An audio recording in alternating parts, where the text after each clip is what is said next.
আমার জীবনে আমি প্রথম দেখলাম টায়ার ঘষার সময় যে আগুনের মতো সৃষ্টি হইতাছে। টায়ার ঘষলে তো রাবারের মতো উঠে বা রাবারের কণা উঠবো, সে রাবারের কণা উঠার জায়গাতে এই জায়গাতে আগুনের উৎপন্ন হইতাছে। কি লেগে আগুনের উৎপন্ন হইতাছে এই ভিডিওটা আজকে তোমাদের সাথে এইটার সম্বন্ধে আজকে কথা বলবো।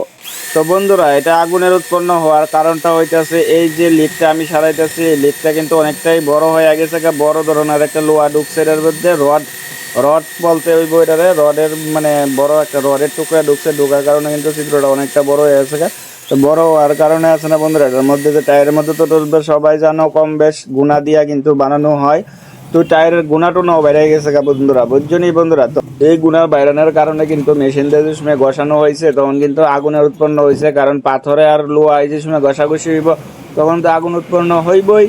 তো বন্ধুরা, এত বড় চিত্রটা তখন হয়েছে, এই চিত্রটা তো একটু ভালোভাবে মানে ক্লিন করতে হইব, ক্লিন করে সেটা তারপর দিকটা সারাইতে হইব। তো আগে পরিষ্কার করলাম, তারপর একটা আঠা জাতীয় ছিল এটা দিলাম, ছোট আকারের একটা স্টিকার বসানো হলো। ছোট আকারের স্টিকারটা বসিয়ে তারপর এটার মধ্যে কিন্তু আবার আমি পুনরায় আবার আঠা দেওয়া হয়েছে। আঠা দেওয়ার পরে কিন্তু বড় আকারের একটা স্টিকার বসাইছি, দুটোটাই কিন্তু অমনি স্টিকার বসাইছি।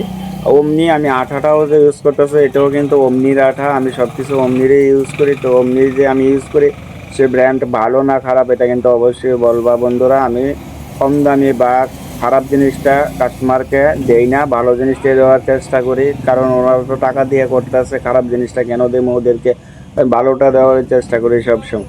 তো বন্ধুরা, আজকে ভিডিওটা হইতেছে যে টায়ারের মধ্যে যে আগুনের ব্যাপারটা ছিল ওইটাই সম্বন্ধে, যে কি লিগা ওই আগুনের সৃষ্টিটা হয়েছে এটা সম্বন্ধে তোমাদেরকে একটু বুঝিয়ে বললাম যাতে তোমরা বুঝতে সুবিধা হয়।